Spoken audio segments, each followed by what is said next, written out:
Stoické lekcie, ktoré premenia bolesť na silu. Prvá, postav sa svojim strachom.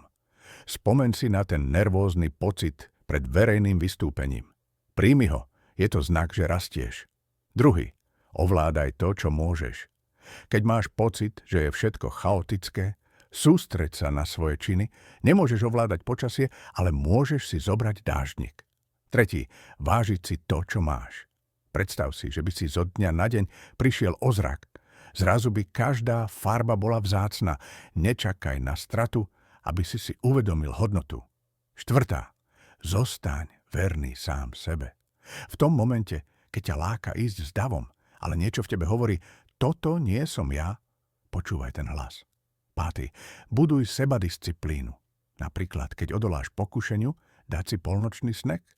Malé výhry budujú neotrasiteľnú dôveru v seba.